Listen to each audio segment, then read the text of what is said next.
ओम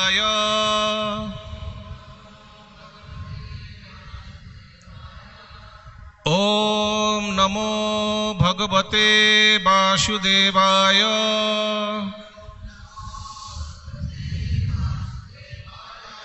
ओम नमो भगवते वासुदेवाय।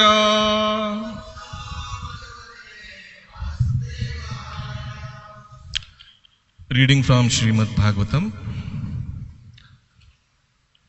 एकादश स्कंद, द्वादश अध्याय, श्लोक संख्या 14-15 একসঙ্গে দেওয়া আছে।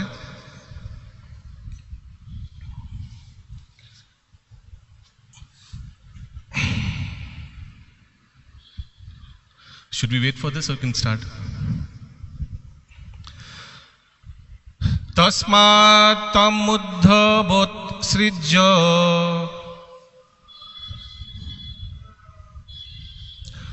चोदनां प्रतिचोदनां प्रवृत्तं च निवृत्तिं च श्रोतव्यं श्रोतमेव च मामेकमेव शरणमान्तनं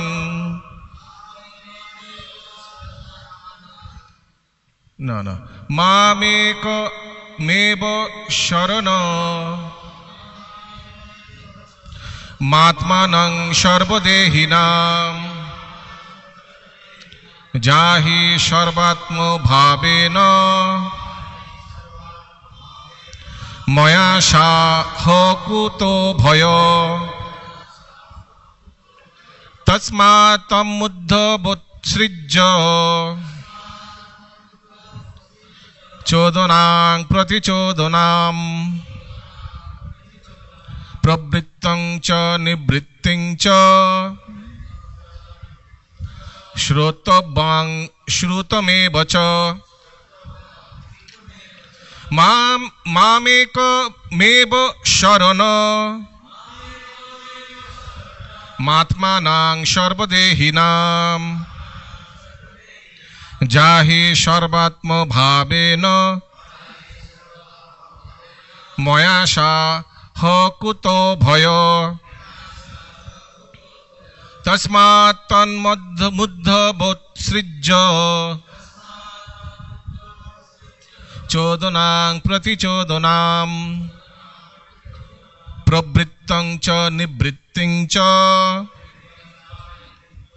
श्रोतव्यं श्रुतमेव च मामेकमेव शरण मात्मानं सर्वदेहिनां जाहि सर्वात्मभावेन मया साहकुतो भय।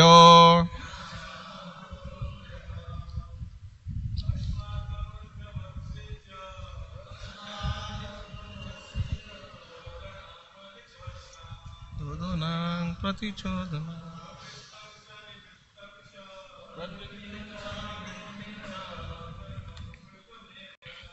श्रोतव्यं श्रुतमेव च मामेकमेव शरणं सर्वदेहिनां जाहि सर्वात्मभावेन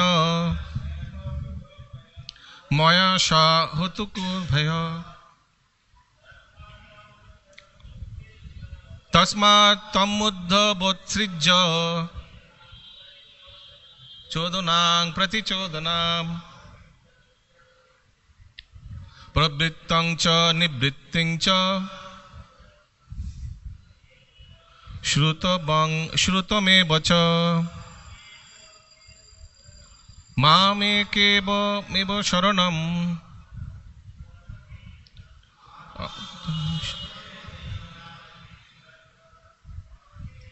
जाहि सर्वात्मभावेन मया साहकुतो भय।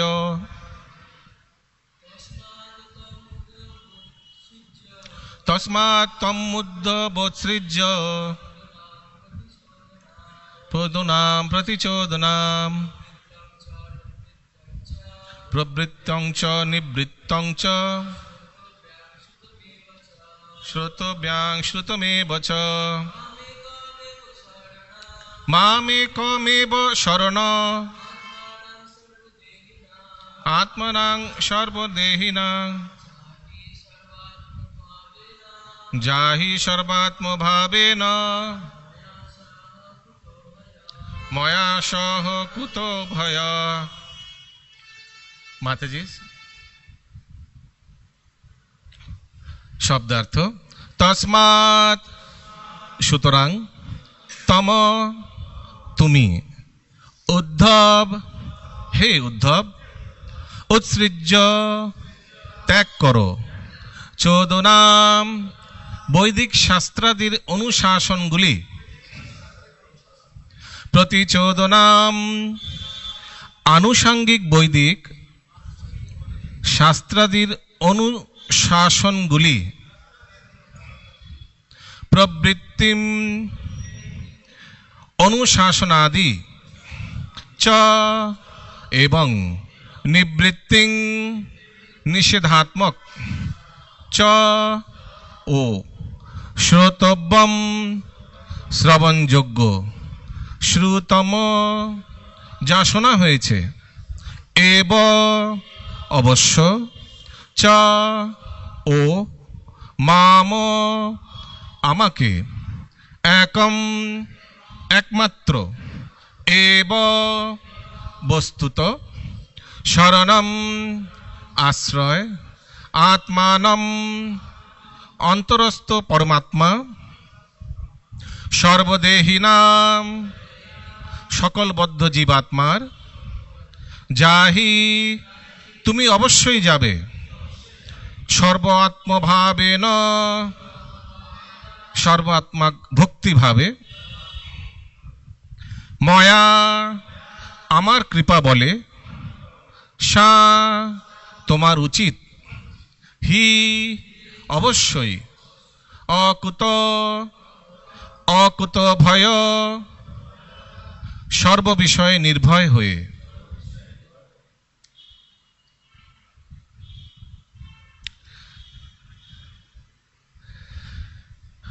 অনুবাদ সুতরাং হে প্রিয় উদ্ধব বৈদিক মন্ত্রাবলী তথা বৈদিক শাস্ত্রাদির অনুষাঙ্গিক পদ্ধতিগুলি এবং সেগুলির অন্তর্গত নেতিবাচক ও ইতিবাচক অনুশাসনাদি সবই বর্জন করো।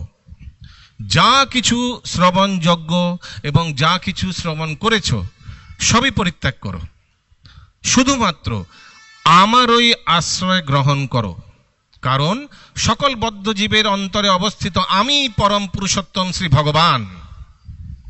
সর্ব আত্মক ভক্তি ভরে আমার আশ্রয় গ্রহণ করো এবং আমারই কৃপা বলে সর্ব বিষয়ে নির্ভয় লাভ করো।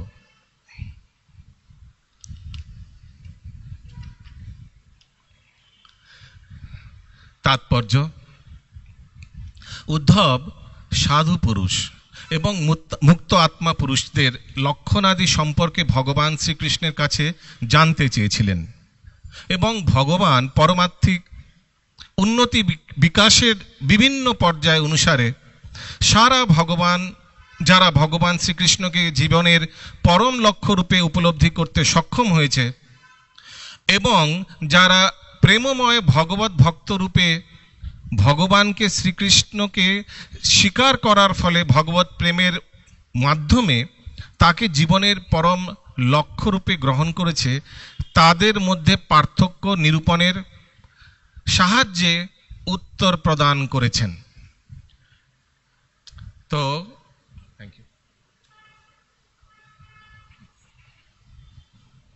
যেহেতু তাৎপর্যটি একটু বড় আছে, প্লাস আজকে আরও দুই বিষয়ে আলোচনা করার আছে, আর শেষে সময় হলে একটি কীর্তনও করার আছে, তো আমরা একটু আলোচনার মাধ্যমে তাৎপর্যে এগোই, নাহলে কভার করতে পারবো না এতগুলি। তো দেখুন, আসলে ইংরেজি ভাষায় আরও সরলভাবে দেওয়া আছে যে ভগবান শ্রীকৃষ্ণ দুটি বিষয়ে জ্ঞান দিয়েছেন। একটি পরম লক্ষ্য রূপে উপলব্ধি করতে সক্ষম, তৃতীয় লাইনে দেখতে পাচ্ছেন। আর আরেকটি পঞ্চম লাইনে দেখুন, জীবনের পরম লক্ষ্য রূপে গ্রহণ করেছে। সো এই দুটো জিনিসেরই জ্ঞান দিয়েছেন। বোথ সিমস ভেরি সিমিলার, দুটো একই রকম মনে হচ্ছে। আসলে ইংরাজি ভাষায় প্রথমটার ব্যাপারে লেখা আছে দ্যাট ভগবানকে যারা প্রিন্সিপাল রূপে গ্রহণ করেছেন, principal, who have accepted Krishna as the principal god. আর দ্বিতীয়টা ব্যাপারে লেখা আছে যারা ভগবানকে, who has accepted Krishna only as SPOG, Supreme Personality of Godhead, only as আর প্রিন্সিপাল গড, দুটোর মধ্যে পার্থক্য আছে। ভগবান এখানে বলতে চাচ্ছেন উদ্ধবকে যে আমি দুটোর ব্যাপারেই তোমায় জ্ঞান দিয়েছি। তো কারা ভগবানকে প্রিন্সিপাল গড হিসাবে স্বীকার করেন? সো প্রিন্সিপাল গড হিসাবে স্বীকার করা মানে there is secondary also, he is the prime but there are others also। ওনাকে প্রাপ্তি করার জন্য ভক্তি মার্গ আছে, কিন্তু ওর সাথে সাথে জ্ঞান মার্গ, কর্ম মার্গ, যোগ মার্গ এগুলোও আছে। তো এরকম এক প্রকার ভক্তরা আছে যারা বোঝা যাচ্ছে যে তারা ফুললি সারেন্ডার, পুরো সমর্পিত নয় ভগবান শ্রীকৃষ্ণের প্রতি, ভগবানের নির্বিশেষ রূপের প্রতি শরণাগত বা ভগবানের পরমাত্মা রূপের প্রতি শরণাগত। ওনারা এই ভগবানকে প্রিন্সিপাল গড হিসেবে স্বীকার করছেন। প্রিন্সিপাল ওয়ার্ড ইউজ করা হয়েছে ইংরেজিতে। তো এনাদের ব্যাপারেও ভগবান এই অধ্যায়ে উদ্ধব আর এর আগের অধ্যায়েও উদ্ধবকে বলেছেন। কিন্তু এছাড়াও ভগবান ওনাদের ব্যাপারেও বলেছেন যারা ভগবান শ্রীকৃষ্ণকে only SPOG, supreme personality of godhead হিসাবে স্বীকার করেন, আর কাউকে নয়। মানে ভগবানের সবিশেষ রূপকেই স্বীকার করেন, ওনাকেই আরাধনা করেন, সবিশেষ রূপের আরাধনা করেন, তারা হচ্ছেন বাস্তবে শুদ্ধ ভক্ত। তো ভগবান বলছেন এখানে উদ্ধবকে যে আমি দুটোর বিষয় তোমায় জানিয়েছি। Okay, this is first point. এই শ্লোকটা ইটস লাইক আ সামারাইজেশন। এতক্ষণ ভগবান কি উদ্ধবকে জ্ঞান দিয়েছেন, this is the turning point, this shloka, this two শ্লোকার অ্যাকচুয়ালি, কারণ কি 15-16 দুটো একসঙ্গে আছে না। এখানে ভগবান বলছেন যে আমি যা যা বলেছি যদি তোমার এগুলো স্বীকার করতে নাও পেরেছ তাহলে কোনো অসুবিধা নেই।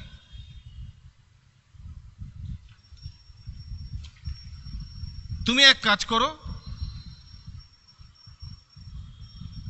তুমি শুধু আমারই আশ্রয় গ্রহণ করো, আর এটাতে কোনো ভয় পেও না, একদম নির্ভয়ে তুমি আমার আশ্রয় গ্রহণ করো। If you have not understood also anything whatever I have told you, no problem, তুমি আমার প্রতি শরণাগত হও, আর এটাতে ভয় পেও না।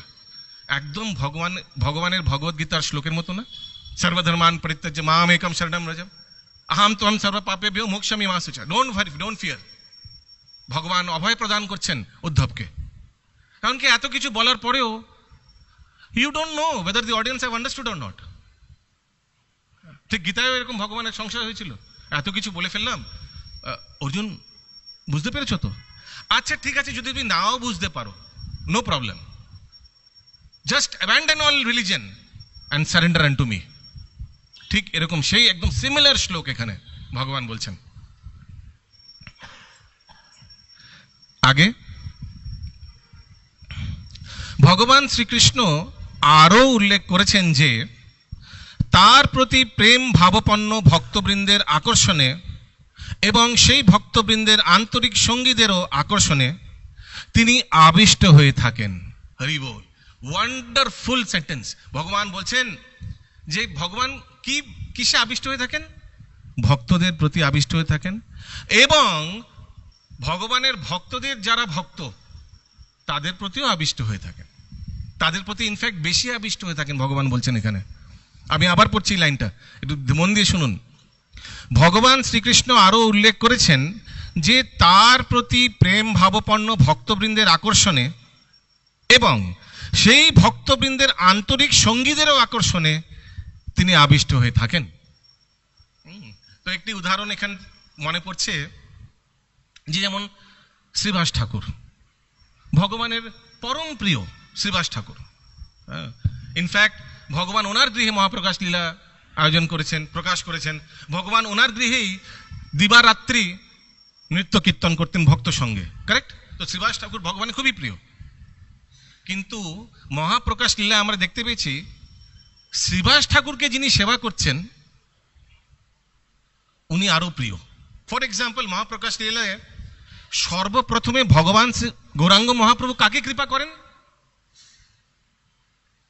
দুঃখী নামক শ্রীবাস ঠাকুরের এক দাসীকে, ঠিক না? So one who was assisting Srivas Thakur, তাকে প্রথমে কৃপা করেন সর্বপ্রথমে। হ্যাঁ, দুঃখীকে ডেকে জিজ্ঞেস করেন। দুঃখী অ্যাকচুয়ালি একদম নির্বিঘ্নে নিঃশব্দে চুপচাপ নিজের সেবা করছিলেন, আর সেবাটা কিন্তু খুব গুরুত্বপূর্ণ ছিল। ভগবান গৌরাঙ্গ মহাপ্রভুর অভিষেকের জন্য উনি গঙ্গা থেকে ঘোড়ায় ঘোড়ায় জল বয়ে দিয়ে আসছিলেন।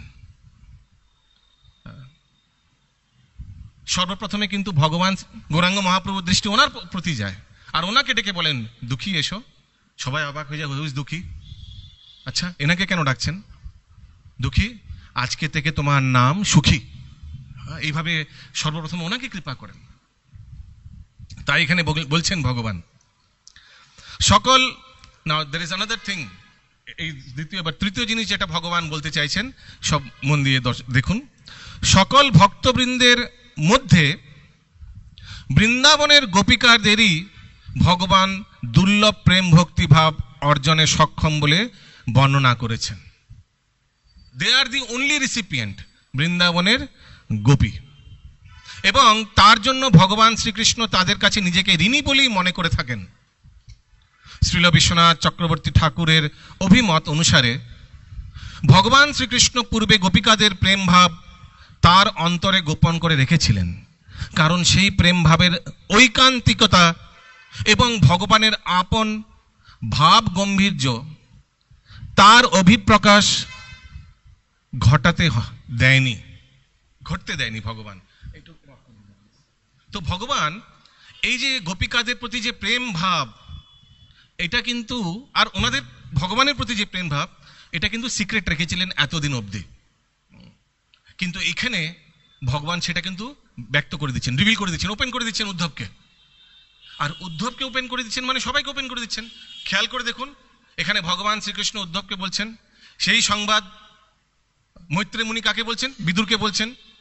সেই সংবাদ সুখদেব গোস্বামী পরীক্ষিত মহারাজকে বলছেন, আর উপস্থিত সব ভক্তবৃন্দদের বলছিলেন সুক্তালে। সেই সংবাদ সুত গোস্বামী সনকাদি ঋষিদের বলছেন। তাহলে তো পুরো ওপেনই হয়ে গেল, এতদিন গুপ্ত ছিল। এই যে ভগবান উদ্ধবকে বললেন গোপীদের ভগবানের প্রতি প্রেম ভাবপন্ন, এই যে বিস্তার করলেন, এটাই তো হচ্ছে চাবি খুলে দেওয়ার মতো। এখান থেকে চাবি খুলে দিলেন, সেই গুহ্য প্রেম, সেই গোপনীয় তত্ত্ব পুরো সারা বিশ্বের কাছে প্রকাশ করে দিলেন উদ্ধবের মাধ্যমে। এটাই শ্রীল বিশ্বনাথ চক্রবর্তী ঠাকুর বলেছেন। অবশ্য শেষ পর্যন্ত স্বয়ং ভগবান শ্রীকৃষ্ণ গোপিকাদের অন্তরঙ্গ প্রেমের সম্পর্কে আর নীরব হয়ে থাকতে পারেননি, এবং তাই এই শ্লোকগুলির মাধ্যমে উদ্ধবকে ব্যক্ত করে বৃন্দাবন ধামে গোপিকাগণ তাকে কিভাবে প্রেম ভক্তি অর্পণ করেছিলেন এবং তারা কিভাবে সম্পূর্ণভাবে তাকে আয়ত্ত করেছিলেন তা প্রকাশ করেছেন। This is the first time he revealed everything. And why he chose Uddhava? কারণ কি উদ্ধব ওনার প্রিয় সখা, প্লাস উদ্ধব কাউন্সিলরও ছিল, ভগবান ওনার থেকে অনেক পরামর্শও নিতেন। হ্যাঁ, খুব প্রিয় উদ্ধব এই ফার্স্ট টাইম। কারণ কি, ধরুন একটা খুব ইম্পর্টেন্ট সিক্রেট আপনার মধ্যে আছে, সবসময় আপনার এটা ইচ্ছা করবে যে কাউকে এটা প্রকাশ করি। আপনি না প্রকাশ করে থাকতে পারবেন না, এত গুহ্য, এত ইম্পর্টেন্ট, আর এত রসময় জিনিসটা, এটা কতক্ষণ ভগবান ধরে থাকবে? কাকে বলার পাত্র? উদ্ধব সামনে ছিল, উদ্ধবকে বলেছেন এই পুরো এই রসময় তত্ত্ব। হ্যাঁ, এখানে লিখছে যে ভগবান শ্রীকৃষ্ণ গোপিকাদের অন্তরঙ্গ প্রেম সম্পর্কে আর নীরব হয়ে থাকতে পারেননি, আর পারছেন না ওটাকে হোল্ড করে রাখতে, এবং তাই এই শ্লোকগুলির মাধ্যমে উদ্ধবকে ব্যক্ত করে বৃন্দাবন ধামের গোপিকাগণ তাকে কিভাবে প্রেম ভক্তি অর্পণ করেছিলেন এবং তারা কিভাবে সম্পূর্ণভাবে তাকে আয়ত্ত করেছিলেন তা প্রকাশ করেছেন। ভগবান প্রেমময়ী গোপিকাদের সঙ্গে গোপন স্থানে বিহার করতেন এবং স্বতঃস্ফূর্ত মাধুর্যময় আসক্তির মাধ্যমে তাদের মাঝে মহত্তম প্রেম বিনিময় হতো। ভগবান তাই ভগবদ্গীতায় ব্যাখ্যা করেছেন, শুধুমাত্র জড়জগতের সন্ন্যাস গ্রহণ করলেই কিংবা মামুলি শব্দ ইউজ করেছেন গুরু মহারাজ, মামুলি মানে সাধারণ সাম্প্রদায়িক ভিত্তিক ধর্ম আচরণ পালন করলেই কেউ তার জীবন সার্থকতা অর্জন করতে পারে না। তো just it is not important just to be a pious person. তো রিলিজিয়াস হওয়াই যথেষ্ট নয়। যেমন এখানে লিখেছেন, শুধু ধর্ম আচরণ পালন করলেই কেউ তার জীবনে সার্থকতা লাভ করতে পারে না। So just merely being religious is not important, we have to be মানে following ritual is not important, we have to be spiritual. আধ্যাত্মিক হওয়া দরকার, ধার্মিক হওয়ার চেয়ে আধ্যাত্মিক, দ্যাট ইজ মোর ইম্পর্টেন্ট। জয় শ্রী শ্রী রাধা গোবিন্দ দেব শ্রীমন মহাপ্রভু জগন্নাথ বলরাম সুভদ্রা মহারানী কি জয়। পরম পুরুষোত্তম শ্রী ভগবানের যথার্থ পরিচয় যথার্থভাবে উপলব্ধি করা চাই এবং ভগবানের শুদ্ধ ভক্তবৃন্দের সঙ্গ লাভের মাধ্যমে তার স্বরূপ সত্তাকে ভালোবাসার পদ্ধতি অবগত হওয়া প্রয়োজন। এই ভগবৎ প্রেম মাধুর্য, বাৎসল্য, সখ্য কিংবা দাস্য, ভাবরস তথা বিভিন্ন সম্বন্ধের মাধ্যমে অভিব্যক্ত হতে পারে।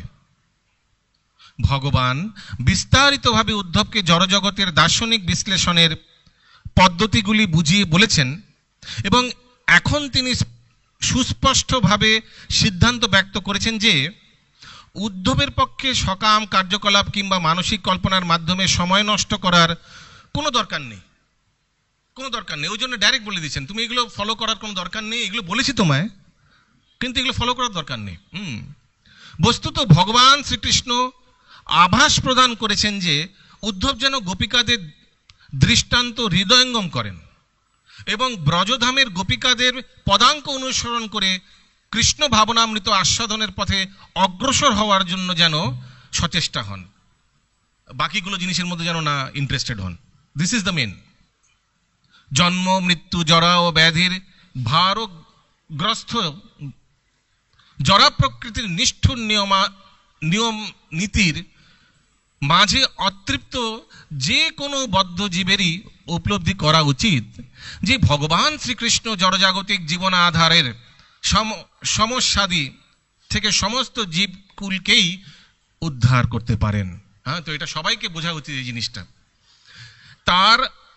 তারা কেউই অযথা সাম্প্রদায়িক যজ্ঞ আদি, অনুষ্ঠান আদি কিংবা বিধি নিষেধের মাঝে নিজেকে সুস্পৃষ্ট করে রাখার কোনো প্রয়োজনই হয় না। মানে তারা যেন শুধু উদ্ধব না, সারা জগতের জীবও যেন এইসবের মধ্যে না ফেসে যায়। কিসের মধ্যে? এক নম্বর হচ্ছে সাম্প্রদায়িক যজ্ঞ আদি অনুষ্ঠানের মধ্যে, দ্বিতীয় বলছেন অনুষ্ঠান আদি কিংবা বিধি নিষেধের মানে এই নিয়ম আদি এসবের মাধ্যমে যেন মানে বেদের এই নিয়ম পালনের এইসবের মাধ্যমে যেন ফেসে না যায়, মানে কর্মকাণ্ডের মধ্যে যেন না ফেসে যায় জীব। ভগবান বারবার এটা সতর্ক করছেন, উদ্ধবের মাধ্যমে আমাদের সতর্ক করছেন। শ্রী চৈতন্য মহাপ্রভু রূপে স্বয়ং ভগবান শ্রীকৃষ্ণের দৃষ্টান্ত অনুসরণের মাধ্যমে শুধুমাত্র ভগবান শ্রীকৃষ্ণের কাছে আত্মসমর্পণ করাই মানুষের উচিত। যেভাবে মহাপ্রভু শিক্ষা প্রদান করেছেন সেই জ্ঞান নিয়েই ভগবান শ্রীকৃষ্ণের চরণে আত্মসমর্পণ করা উচিত। প্রামাণ্য সুপরিকল্পিত ভক্তিযোগ প্রথার মাধ্যমে কৃষ্ণ ভাবনামৃত আস্বাদনের অনুশীলন করলেই অনায়াসেই মানুষ পারমার্থিক জীবনের সার্থকতা অর্জন করে থাকে। Simply just to follow the steps of Mahaprabhu আর মহাপ্রভুর অনুগামী ভক্তরা যা আমাদের শিক্ষা প্রদান করেছেন। আর মহাপ্রভুর অনুগামী ভক্তদের মধ্যে সর্বোচ্চ যার কৃপায় আমরা আমাদের রূপানুগা গর্বিত হয়ে বলি, সেই রূপ গোস্বামী প্রভুপাদের আজ শুভ তিরোভাব তিথি। তো ওনার ব্যাপারে আমরা কিছু শ্রবণ করব, কিন্তু ওনার আগে আরও এক মহাপ্রভুর খুব অন্তরঙ্গ পার্ষদ হ্যাঁ, শ্রীল গৌরীদাস পণ্ডিত, যিনি ভগবানের ব্রজলীলায় সুবল সখা ছিলেন, ওনারও আজ শুভ তিরোভাব তিথি। তো এই গৌরীদাস পণ্ডিত ইনি নিত্যানন্দ প্রভুর দ্বাদশ গোপালের চতুর্থ গোপাল। আর এনার পরিবার, এনার পূর্বজ, এনার অ্যানসেস্টার্স শালিগ্রাম নামক গ্রামে বসবাস করতেন, যেটি নবদ্বীপের নিকটে। এনারা 6 ভাই ছিলেন, আর সবচেয়ে জ্যেষ্ঠ ছিলেন গৌরীদাস পণ্ডিত। গৌরীদাস পণ্ডিত ও সূর্যদাস আরেক ভাই ওনার 6 ভাইয়ের মধ্যে। এই 2 ভাই সেই রাজার, ওখানকার রাজার আন্ডারে তারা সেবা করতেন, আর খুব সুখ্যাতি অর্জন করেছিলেন। এতই সুখ্যাতি অর্জন করেছিলেন যে তাদের সরখেল পদবী রাজা প্রদান করেন। সরখেল, সরখেল শব্দের অর্থ ইংরেজিতে কমান্ডার। তো সূর্যদাস সরখেল, গৌরীদাস সরখেল, কিন্তু গৌরীদাস পণ্ডিত নামেই বিখ্যাত, প্রসিদ্ধ। আর আমরা জানি যে ওনার ভাই ভ্রাতা সূর্যদাস সরখেল, এনার 2 কন্যা ছিলেন, জাহ্নবা মাতা আর বসুধা মাতা, যাদের সঙ্গে ভগবান শ্রী নিত্যানন্দ প্রভুর পরবর্তীকালে বিবাহ হয়। তো খুবই ভগবানের অন্তরঙ্গ লীলা এই গৌরীদাস পণ্ডিতের দ্বারা আমরা দেখতে পাই।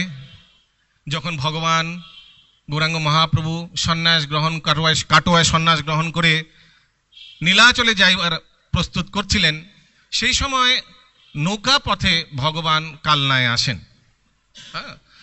শান্তিপুর থেকে অদ্বৈত আচার্যের আজ্ঞা নিয়ে গৌরনীতায় নৌকায় পথে অম্বিকা কালনায় আসেন, এবং এসে সর্বপ্রথমে সেই গৌরীদাস পণ্ডিতের গৃহে যান। গৌরীদাস পণ্ডিতের গৃহে খুব সুন্দর মন্দির আছে, মন্দিরে গৌরনীতায় বিগ্রহ উনি সেবা করতেন, যেটা এখন আমরা দেখি, তখন ছিল না, পরবর্তীকালে এসছে। তো ভগবান গৌরাঙ্গ মহাপ্রভু গিয়ে সেই নৌকার যে বৈঠা, ইংলিশে লেখা আছে ওর, মানে যেটা দিয়ে চালানো হয়, সেই নৌকার বৈঠাটি, এটা স্মরণ যেতে পারে, থ্যাংক ইউ, সেটি গৌরীদাস পণ্ডিতকে প্রদান করেন আর বলেন, হে গৌরীদাস, এই নৌকার বৈঠা দিয়ে তুমি সব এই জড়জগতের জীবকে এপার ওপার করে দাও, ভবসিন্ধু পার করে নিয়ে চলো, এই আশীর্বাদ তোমায় আমি প্রদান করি। তো কবিরাজ গোস্বামী, কৃষ্ণদাস কবিরাজ গোস্বামী লিখছেন, শ্রী গৌরীদাস পণ্ডিতেরও প্রেমোদ্ভাব ভক্তি, কৃষ্ণ প্রেমা দিতে নিতে ধরে মহাশক্তি। তো উনি কৃষ্ণ প্রেম প্রদান করতে পারবেন, ভগবান এইভাবে ভেবে ওনাকে ওই বৈঠাটি দিয়ে গেছিলেন। আরো যদি আপনারা এই অম্বিকা কালনা শ্রীপাঠে যান, ওখানে একটি কাঁচের বক্সের ভেতর দেখতে পাবেন এখন ওই বইটাতেই আছে, আর গৌরাঙ্গ মহাপ্রভুর নিজ হস্ত লিখিত ভাগবত গীতা, নিজের হস্তে লিখিত ভাগবত গীতা এখনো আছে। ওনার হ্যান্ডরাইটিং দেখতে পারবেন আপনারা, এখন ওখানে আছে। সো গৌরীদাস পণ্ডিতেরও প্রেমোদ্ভাব ভক্তি, কৃষ্ণ প্রেমা দিতে নিতে ধরে মহাশক্তি, নিত্যানন্দে সমর্পিল জাতি কুলপাতি, শ্রী চৈতন্য নিত্যানন্দে করি প্রাণপতি। তো যেভাবে বলে না যে আমরা ভগবত ভক্তি মার্গে এসে নিজের জাতি কুল সব বিসর্জন দিয়েছি, ঠিক সেইভাবে এই ভগবান এর পরম ভক্ত গৌরীদাস পণ্ডিত, ইনিও মহাপ্রভুর চরণ নিজেকে সমর্পণ করে নিজের জাতি কুল এগুলো সব তিলাঞ্জলি দিয়েছে। তো যেমন বলছিলাম, গৌরীদাস পণ্ডিত ব্রজের দ্বাদশ গোপালের অন্যতম সুবল সখা ছিলেন, আর এনার পরিবারের পুরো 6 পুরুষের বর্ণনা করা হয়েছে এই গৌর পার্শ্বদ চরিতাবলীতে। তো 6 পুরুষ না গিয়ে আমি লাস্টে বলে দিচ্ছি, লাস্টে এনারা মানে এনার পূর্বপুরুষ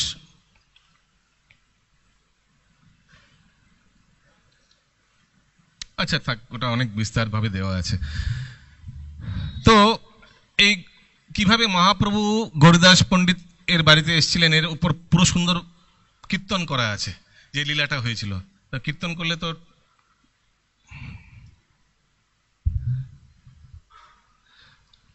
রিপিট করতে আমি এমনি বলে দিই।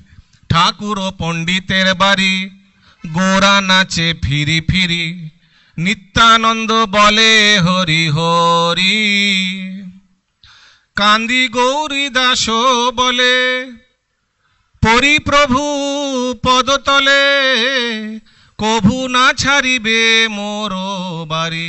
তো ওনারা কিছুদিন ওখানে কাটান, আর কাটিয়ে গৌরীদাস পণ্ডিত ওনাদের খুব সুন্দরভাবে সেবা করেন, খুব সুন্দর ব্যঞ্জন আদি রন্ধন করে ভোগ লাগিয়ে ওনাদের পেতে দেন। এবার বলছেন যে অনেক দিন হয়ে গেল, এবার আমরা যাই, আমি তো সন্ন্যাস নিয়েছি, আমার নীলাচলে যেতে হবে। তো গৌরীদাস পণ্ডিত কান্নাকাটি শুরু করে দিয়েছেন। আর দেখতে হলে ওনার বাবার পিতৃতুল্য, ওই বয়সের, মানে মহাপ্রভু নিত্যানন্দ প্রভু পিতৃতুল্য। আমারও বচন রাখো, অম্বিকা নগরে থাকো, এই নিবেদন তুয়া পায়, যদি ছাড়ি যাবে তুমি, নিশ্চয় মরিব আমি, রহিব সে নিরখিয়া কায়। প্লিজ বুঝতে পারছেন, সহজ যাবেন না, নাহলে আমি মারা যাব। তোমরা যে দুটি ভাই, থাকো মোরো এই ঠাই, তবে সবার হইয়ে পরিত্রাণ, পুনঃ নিবেদন করি, না ছাড়িহ গৌরহরি, তবে জানি পতিত পাবন। হ্যাঁ, তাহলে আপনি আপনার যে নাম পতিত পাবন সেটা সার্থক করবেন। প্রভু কহে, এবার মহাপ্রভু বলছেন, গৌরী দাস ছাড়ো হো এমত আসো, এ আশা ছোড় দো, প্রতিমূর্তি সেবা করি দেখো, প্রতিমূর্তি সেবা করি দেখো, তাহাতে আছো এ আমি, নিশ্চয় জানিহ তুমি, সত্য মোরে বাক্য রাখো। এই দেখো, আমি তোমার জন্য প্রতিমূর্তি তৈরি করে দিচ্ছি, এই সুন্দর নিম কাঠের 2 গৌণিতায়, এই মূর্তি আর আমি অভিন্ন, তুমি এই মূর্তিকে সেবা করো, তাহলেই আমায় সেবা করলে। এত শুনি গৌরী দাস ছাড়ি দীর্ঘ নিঃশ্বাস, ফুকারি ফুকারি পুনঃ কান্দে। তাও ওনার আশা পূর্ণ হয়নি, আবার কাঁদছেন, ফুকারি ফুকারি ফুকারি এরকম করে কাঁদছেন। পুনঃ সেই 2 ভাই, প্রবোধ করো এ তাই, তবু হিয়া থির নাহি বান্ধে। এখনো তুমি খুশি নাই, এখনো তোমার হৃদয় খুশি হয়নি, তোমায় গণিতে বিগ্রহ দিয়ে গেলাম, আমাদের বিগ্রহ দিয়ে গেলাম। কহে দিন কৃষ্ণ দাস, চৈতন্য চরণে আসো, 2 ভাই রহিল তথায়, ঠাকুর ও পণ্ডিতের প্রেমে, বন্দী হইলা 2 জনে, ভকত বৎসল তেহি গায়। তো এই একটাই ভজন এই অবধি আছে। তো যেহেতু উনি মানলেন না, তো কৃষ্ণদাস কবিরাজ গোস্বামী বলছেন ওনারা ওখানেই থেকে গেলেন। কিন্তু কতদিন, এরপর আরেকটা ভজন, তথাহি রাগ। আকুল দেখিয়া তারে কহে গৌর ধীরে ধীরে, আমরা থাকিলাম তোর ঠাই, নিশ্চয় জানিহ তুমি, তোমার ওই ঘর আমি, রহিলাম এই 2 ভাই। অনেকদিন হয়ে গেছে, আবার কাটিয়েছি, কিন্তু মনে রেখো আমরা তোমার কাছেই আছি, এবার আমায় বিদায় দাও।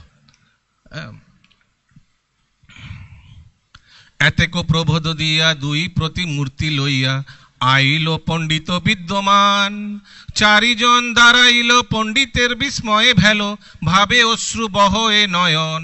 আবার সেই বিগ্রহ নিয়ে এলো, আবার যে ওনারা বিগ্রহ তৈরি করেছিলেন সেগুলো নিয়ে এলো।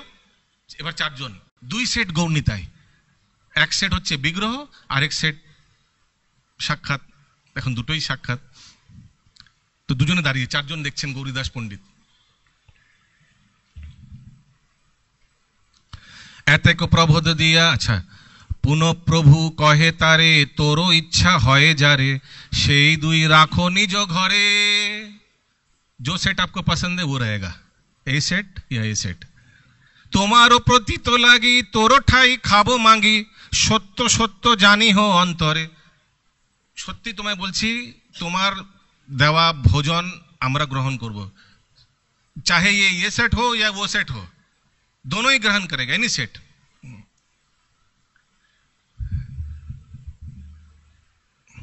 শুনিয়া পণ্ডিত রাজ করিলা রন্ধন কাজ চারিজনে ভোজন করিলা। উনি চারজনকেই ভোজন করিয়েছেন। পদ্মমাল্য বস্ত্র দিয়া তাম্বুলাদি সমর্পিয়া সর্ব অঙ্গে চন্দন লেপিলা। ক্লিয়ার না? নানা মতে পরতীত করাইয়া ফিরাইল চিত দোহারে রাখিল নিজ ঘরে। পণ্ডিতেরও প্রেম লাগি দুই ভাই খায়ে মাগি দোহে গেলা নীলাচল পুরী। তো লাস্টে উনি একটা সেটকে নিজের ঘরে রাখলেন আর আরেক সেট চলে গেলেন নীলাচলে পুরী। কিন্তু যাওয়ার আগে কিন্তু অনেক এখানে লেখা হয়নি, অনেক এরকম ঘটনা ঘটে যে উনি বলেন না না না না না, ঠিক আছে, আপনি যখন বলছেন যে এই বিগ্রহ আর আপনি অভিন্ন, তাহলে এই বিগ্রহ চলে যাক, আপনি থেকে যান। মানে উনি সেই দারু ব্রহ্মকে ভাবছিলেন ভগবানের চেয়ে ভিন্ন। মানে ওনার গৌরনীতায় সাক্ষাৎ সামনে আছেন, কথাবার্তা বলছেন, এনার প্রতি বেশি সমর্পণ ছিল, এটা স্বাভাবিক। কিন্তু তখন কি হলো, তখন সত্যি সত্যি সে দারু ব্রহ্ম যেতে লাগলেন, সে দারু ব্রহ্মের গৌরনীতা যেতে লাগলেন। আর গৌরীদাস বলছেন আরে, আর এই যে সচল গৌরনীতায় ছিলেন তারা আবার মূর্তিমান হয়ে গেলেন এইভাবে। তখন গৌরীদাস পণ্ডিত কনফিউজ হয়ে যাচ্ছে, তখন বলছেন না না না না না, ওনারা থাক, আপনারা চলে যান। তখন বল ঠিক আছে, এনারা যেতে লাগলেন। তখন গৌরীদাস পণ্ডিত বলছে আরে আরে কি হচ্ছে এটা, হ্যাঁ, তো উনি প্রচন্ড এই বলে কাঁদতে শুরু করে দিয়েছেন। তখন গৌরাঙ্গ মহাপ্রভু কৃপা করে ওনার কাছে দুই সেট গৌরাঙ্গ মহাপ্রভু আর নিত্যানন্দ প্রভু থাকলেন, কিছুদিন সেবা গ্রহণ করলেন। আবার ভগবান কত কৃপাময়ী, হ্যাঁ, ভগবান যে সারা ব্রহ্মাণ্ডকে চালাচ্ছেন, এইখানে এক ভক্তকে দুঃখ না দেওয়ার জন্য, ভক্ত যেন মনে হৃদয়ে কষ্ট না পায়, সেই জন্য কতদিন ওনার বাড়িতে থেকে গেলেন। এইদিকে এই ভগবানই কিন্তু সারা ব্রহ্মাণ্ড চালাচ্ছেন। ভাবুন কারোর জন্য কত কৃপাময়ী হয়ে যায়, ভক্তের জন্য কত কৃপাময়ী হয়ে যায় ভগবান। অবশেষে উনি বুঝতে পারলেন যে এই বিগ্রহ আর ভগবান গৌরনীতায়ের মধ্যে কোনো পার্থক্য নাই। তখন উনি এই গৌরনীতায়কে আজ্ঞা দিলেন, যাও ঠিক আছে, তোমরা সন্ন্যাস নিয়ে এগো। পণ্ডিত করয়ে সেবা যখন যে ইচ্ছে যেবা সেই মতো করয়ে বিলাস। হেন প্রভু গৌরীদাস তার পদে করিয়াস কহে দিন হীন কৃষ্ণ দাস। যখন গৌরীদা ওখানে থেকেই গেল, এরপর তো মন মতো ইচ্ছে ডেইলি উনি সেবা করতে লাগলেন। তা এখনো সেই গৌরনীতায় ভগবান আমরা অম্বিকা কালনায় দর্শন করতে পারি, সাক্ষাৎ ভগবান গৌরাঙ্গ মহাপ্রভু নিত্যানন্দ প্রভু ওখানে অবস্থান করছেন। আর অনেকবার ওখানে যদি যান আপনারা দেখবেন ঝলক দর্শন হয়, ঠিক যেভাবে নাথদুয়ারা উদয়পুরে ঝলক দর্শন হয়, ঠিক সেইভাবে কিন্তু এখানেও ঝলক দর্শন হয়। আমার মনে ওনার ওষুধ পড়ে গেল নাকি। তো কেন ঝলক দর্শন হয়? এই জন্য, কারণ অনেকবার ভক্তদের পিছনে পিছনে গৌরনীতা পালিয়ে গেছেন, অল্টার থেকে মিসিং। শুধু একটি ঘটনা বলবো, সেই ঘটনায় নয়, এর পরবর্তীকালে এখনো এরকম বলেন ওখানকার পুরোহিত যে অনেকবার কিন্তু গৌরনীতাকে দেখতে পাই না অল্টারে। ওই জন্য ঝলক দর্শন কিন্তু আমরা কন্টিনিউ রেখেছি। তো এই গৌরীদাস পণ্ডিতের এক খুব অন্যতম শিষ্য ছিলেন চৈতন্য দাস। পরবর্তী তার কিভাবে নাম হয় হৃদয় চৈতন্য, সেটা আমরা শ্রবণ করব। তো এই শিষ্যকে একদিন সেবা দিয়ে গৌরীদাস পণ্ডিত কিছু দূর কোনো কার্যের জন্য গিয়েছিলেন, আর এদিকে মহাপ্রভুর আবির্ভাব তিথি আসছেন। ততদিনে মহাপ্রভু অপ্রকট লীলা করে ফেলেছেন। তো অপ্রকট লীলা করার পর আমরা জানি সবচেয়ে প্রথমে মহাপ্রভুর অপ্রকটের পর প্রথম মহাপ্রভুর আবির্ভাব লীলা অনুষ্ঠান সেটা কোথায় হয়েছিল? খেতুরিতে। সেটা নরোত্তম দাস ঠাকুরের জন্মস্থানে খেতুরিতে নরোত্তম দাস ঠাকুর আর সন্তোষ ওরা মিলে, দুই ভাই মিলে খুব সুন্দরভাবে আয়োজন করেছিলেন। তো পরবর্তীকালে এই মহাপ্রভুর এই গৌর পূর্ণিমা মহা উৎসব, এটা তো পুরো প্রসিদ্ধ হয়ে যায়। তো গৌরীদাস পণ্ডিত কিছুদিনের জন্য বাইরে গেছিলেন, এদিকে চৈতন্য দাস তার শিষ্যকে সেবা দিয়ে গেছিলেন, তুমি সামলে ওইগুলো সব ভোগ টোক লাগানো তুমি সব করো। তো চৈতন্য দাস দেখছেন যে মহাপ্রভুর জন্ম তিথি চলে আসছে, সবাইকে তো নিমন্ত্রণ পত্র দিতে হবে, সবাইকে আহ্বান করতে হবে। এদিকে গুরুদেব তো আসেননি, গুরুদেব গেছেন যে গেছেন, তখন তো আর মোবাইলের সুবিধা ছিল না। তো উনি চিন্তায় পড়ে গেছেন। তো গুরুদেবকে না আজ্ঞা করে উনি ভাবলেন এটাতে গুরুদেব প্রসন্ন হবে, উনি সবাইকে পত্র লিখতে শুরু করে দিলেন, নিমন্ত্রণ পত্র, যে আমাদের এখানে গৌর পূর্ণিমা অনুষ্ঠান হবেন, সবাই আপনারা আসুন। তো নিমন্ত্রণ পত্র লিখছেন। এইদিকে কিছুদিন পর তার গুরুদেব ফেরত এসছেন, এসে দেখে সে নিমন্ত্রণ পত্র লিখছে, পাঠিয়েও দিয়েছে অনেকগুলো। তো গুরুদেব খুব ক্রুদ্ধ হয়েছেন। গৌরীদাস পণ্ডিত বয়স্কও ছিলেন, পিতার পিতৃতুল্য ছিলেন, আর চৈতন্য দাস তার ছেলের মতো।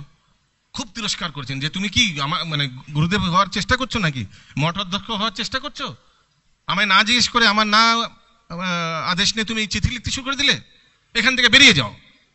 তিরস্কার করে এইভাবে বার করিয়ে দিলেন ওনাকে। তো সেই চৈতন্য দাস মন খারাপ করে চলে গেলেন দূরে, কিছু দূরে গঙ্গার পাড়ে গিয়ে ওখানে ক্রন্দন করতে লাগলেন, আর ওখানে ভগবানের নাম জপ করতে লাগলেন। আর এদিকে গৌর পূর্ণিমার তিথি চলে আসছেন, ওখানে অনুষ্ঠান আদি ভাবলেন আমি নিজের হিসেবে আমি কিছু করি।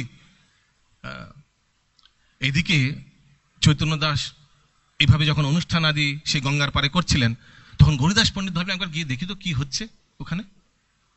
হ্যাঁ, শুনেছি এরকম কিছু অনুষ্ঠান আদি করার চেষ্টা করছেন। এদিকে গিয়ে দেখেন যে অল্টারে গৌরনিতাই নাই। হরে কৃষ্ণ, আরে অল্টারে গৌরনিতাই নাই, কোথায় গেল? নিশ্চয়ই ওখানে গেছে। দৌড় দিয়ে সে গঙ্গার পাড়ে গিয়ে দেখেন, হ্যাঁ, আর একটা যাওয়ার সময় লাঠি নিয়ে গেছেন।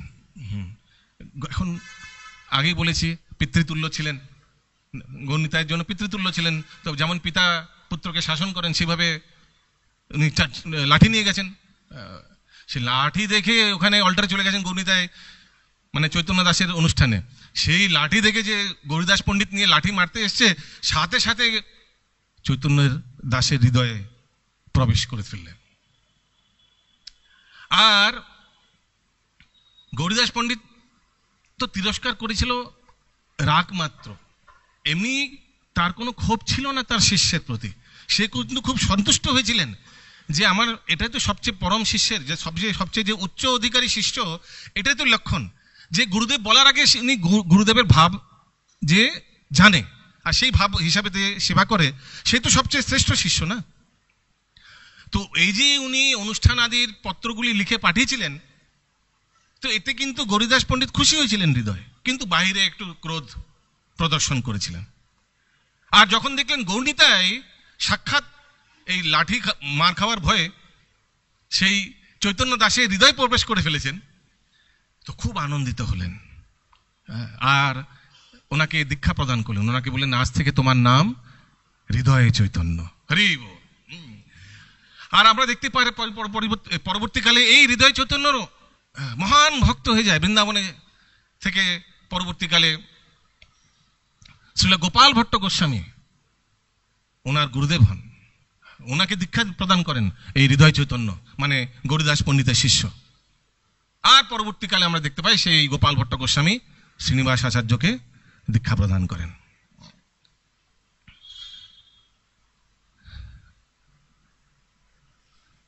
তো আরো অনেক সুন্দর সুন্দর লীলা আছেন গৌরীদাস পণ্ডিতের, কিন্তু সময় কম।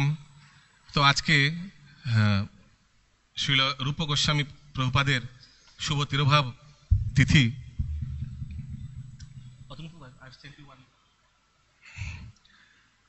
তো জাস্ট সংক্ষেপে ওনার ব্যাপারে কিছু আলোচনা করে একটা ভজন করব, বেশি সময় নেই।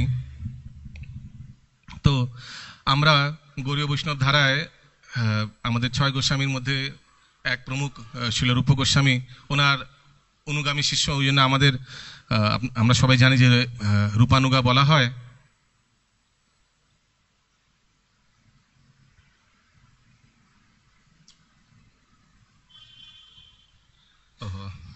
এবং একটা খুব সুন্দর জিনিস আনতেই ভুলে গেছি, সকালবেলা পড়ছিলাম।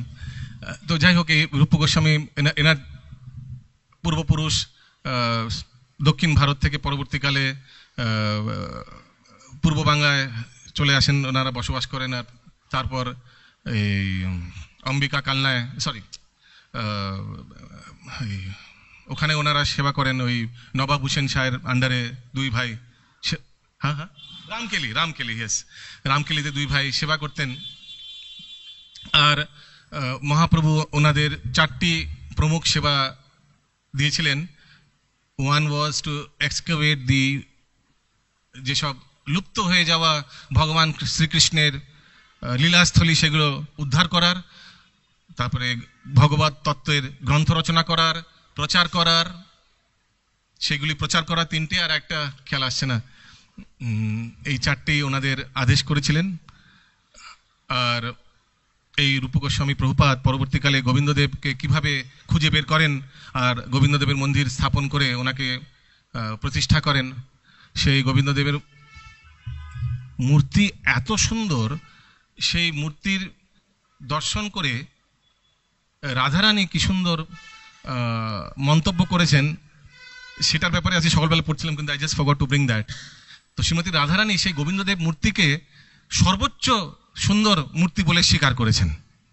আর কবিরাজ গোস্বামী লিখছিলেন কিভাবে শ্রীমতী রাধারানী ওয়াজ ডিসক্রাইবিং দ্যাট আইডল, যে মূর্তি এখন জয়পুরের মন্দিরে, জয়পুরে রাজা জয় সিং স্থাপন করেছিলেন, এখন যেটা হাওয়া মহলের পাশে যেটা আমাদের রাধা গোবিন্দ মন্দির আছে, কিন্তু সেটা কিন্তু অরিজিনাল সেখানে ছিল না। মন্দির কিন্তু আরও দূরে ছিল, রাধা গোবিন্দ মন্দির কিন্তু ওখানে ছিল না। এটা পরবর্তীকালে সেই মন্দির বানানো হয়েছে যেখানে এখন আমরা দর্শন করি, হাওয়া মহলের পাশে যেটা। তো এই ছিল রূপ গোস্বামীর, পরবর্তীকালে উনি সেই গ্রন্থ রচনা করে প্রচুর প্রচার করেন, জীবদের উদ্ধার করেন। আর ওনার এই তিরোভাবে, ওনার সমাধি, ওনার আসলে তিরোভাব ঠিক 17 দিন পর, সনাতন গোস্বামী প্রভুপাদের অপ্রকটের 17 দিন পর আসলে রূপ গোস্বামী অপ্রকট হন। আর ওনার সমাধি ওই রাধা দামোদর মন্দিরে, রাধা দামোদর মন্দিরে সেই আমরা দেখতে পাই সেই পেছনের দিকে, সেই এখন তো খুব সুন্দর একটু আলাদাভাবে বানিয়ে দিয়েছেন ওই অক্ষয় পাত্ররা, খুব, কিন্তু I don't know, original was better I think, now that they have made its looks very, I don't know. তো প্রভুপাদ ওনার রুম থেকে দর্শন করতেন শিল রূপ গোস্বামীর সমাধি মন্দির। হ্যাঁ, আর আমরা দেখতে পাই ছিল নরোত্তম দাস ঠাকুর খুবই সুন্দর একটি ভজন কীর্তন করেছেন, সেই ভজন করে আজকে আমরা বিরাম দেব। somebody can play the মৃদঙ্গ। হ্যাঁ, এটা গোপী গীত প্রভুপাদ দিলে ভালো হয়।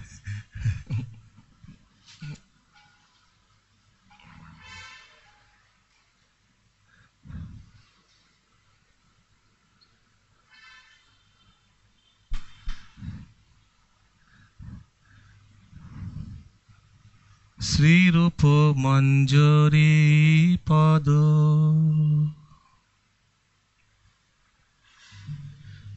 সেই মোর সম্পদ, মঞ্জরি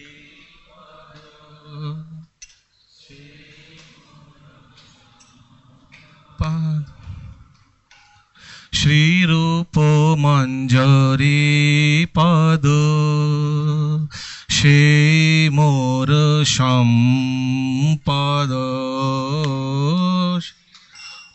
মঞ্জরি পদ,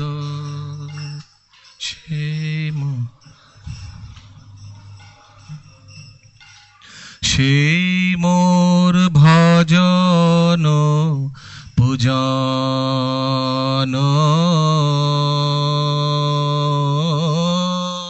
সেই মোর ভজন পূজন,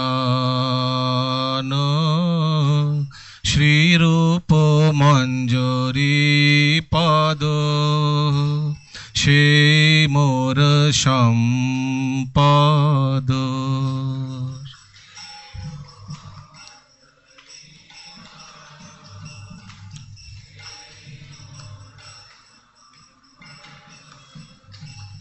সেই মোর প্রাণ ধন, সেই মোর আভরণ,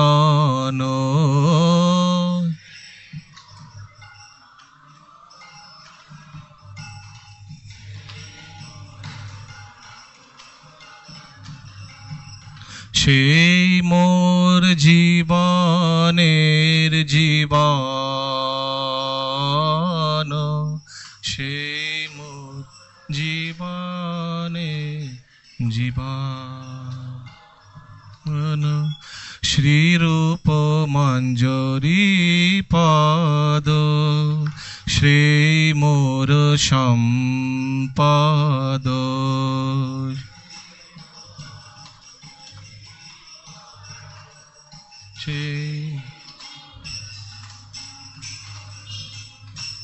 সেই মোর রসনিধি, সেই মোর বাঞ্ছা সিদ্ধি।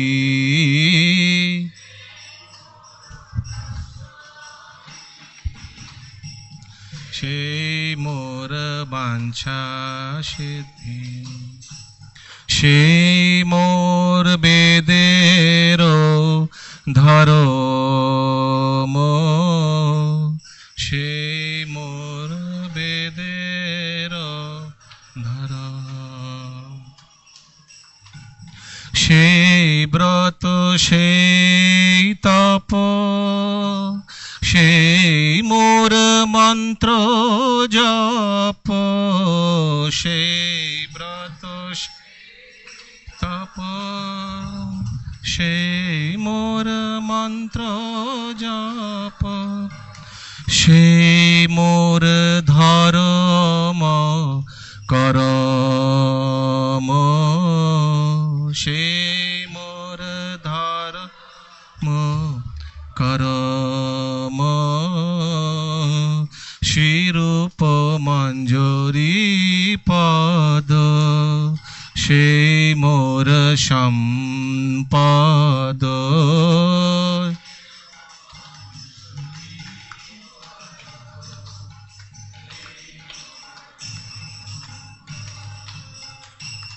অনুকূল হবে বিধি, সে পদে হইবে সিদ্ধি।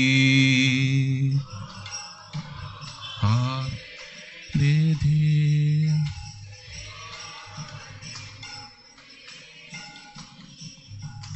নিরখিব এ দুই নয়নে,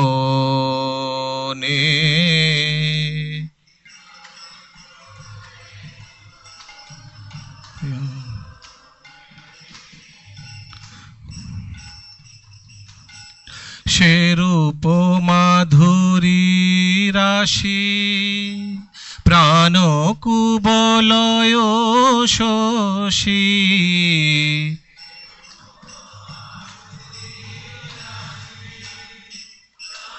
কুবলয় শশী প্রফুল্লিত হবে নিশি দিনে, প্রফুল্লিত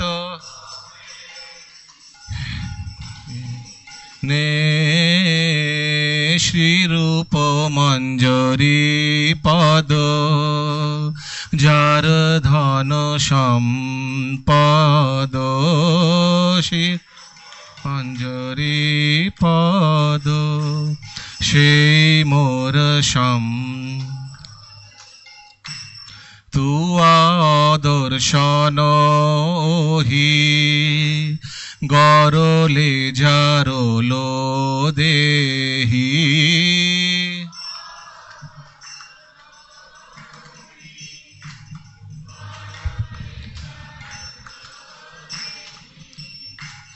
চিরদিন ভাপিত জীবন, চিরদিন তপিত জীবন। হাহারূপ কর দয়া, দেহ মোরে পদ ছায়া।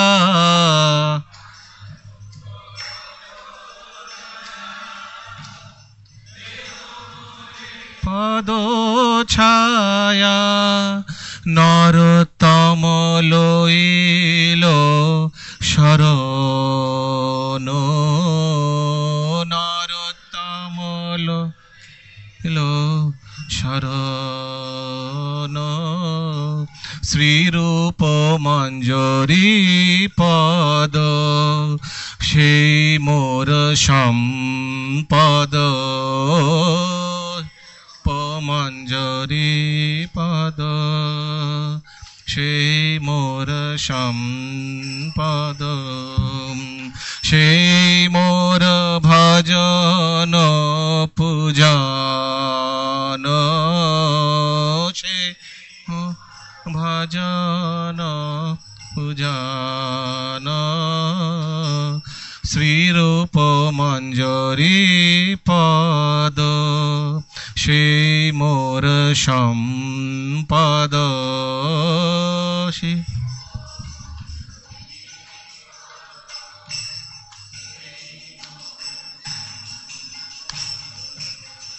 श्रील रूप गोस्वामी प्रभुपाद की जय। श्रील रूप गोस्वामी शुभ आविर्भाव तिरुभाव तिथि की जय।